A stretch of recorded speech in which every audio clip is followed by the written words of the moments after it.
today vlog, mag-rarap po tayo ng Christmas present ni Alaga. Ayan.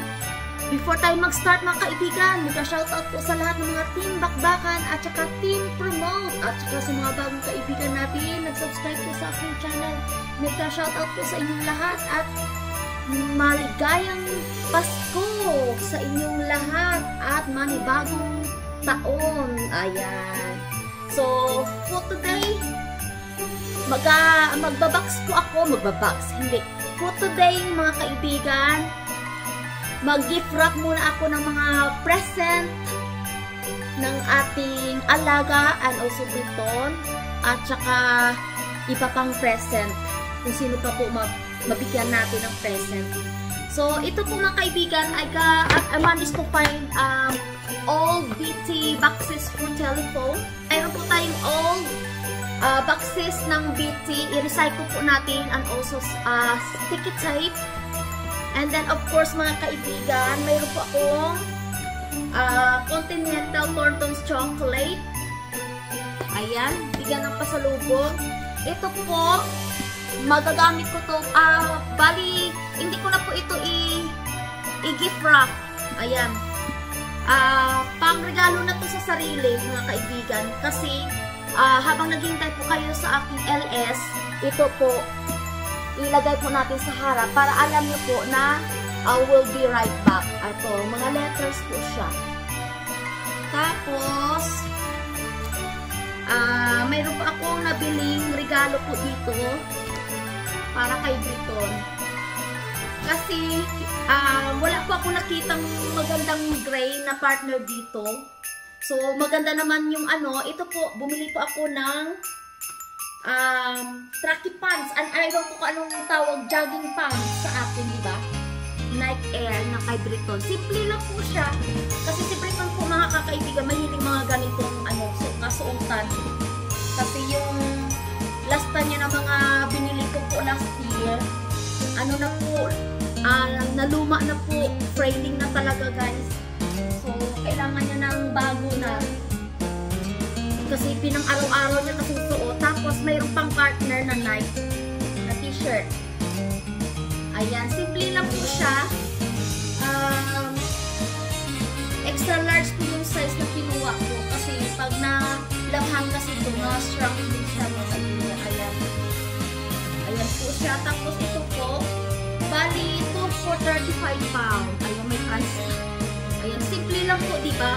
At least kapag paano, mayroong bagong marami namang damit si Briton. Kaso lang, naghanap lang ako ng partner dito sa kanyang jogging pants. Wala naman ako nakitang gray or kanyang hoodie. Ito na lang po kasi at least neat and clean tingnan po mga kaibigan. Lalong lalabas po yung skin tone ni Briton dito. Yan. Ito po yung regalo ko sa kanya for Christmas.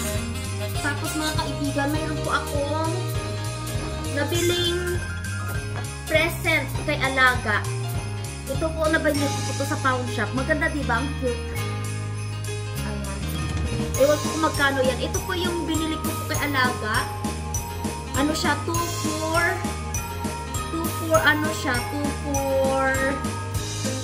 12.50. Kasi kawawa naman yung aking Alaga. Size 16 po siya. Ayan po.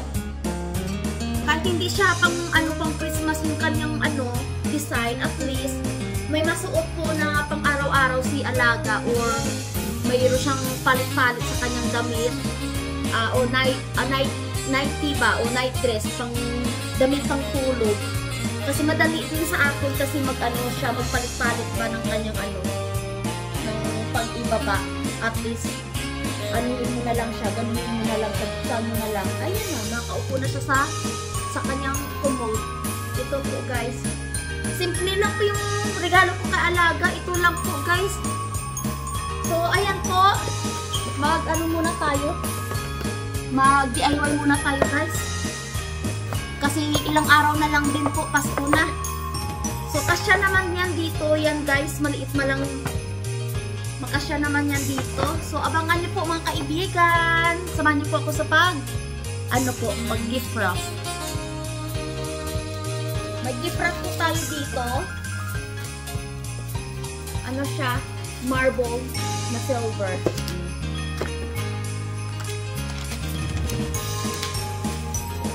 Ito na po. Nilagay ko na po yung damit ni alaga, yung damit pang tulog. Di bali na, pag nakita nila yung ano, ayan, naka-close na po siya. Ito may BT pa. Doesn't matter po, box ma lang yan, itatapon ma lang yan. So, para madalian lang po yung pagbalot, mga kaibigan, ganituhin ko na lang siya. Wala na siyang kartihan po, guys.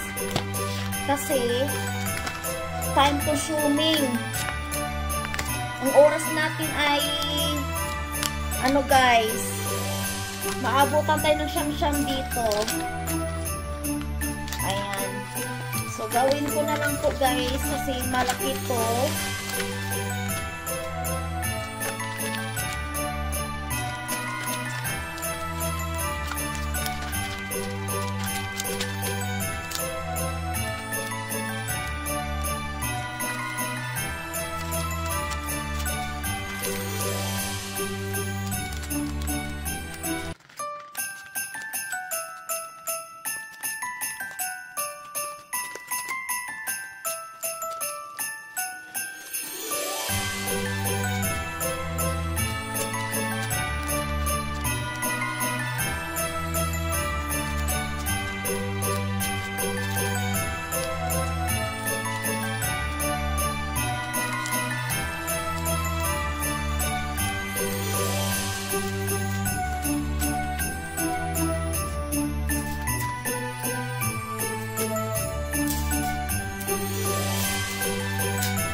Madali lang, diba?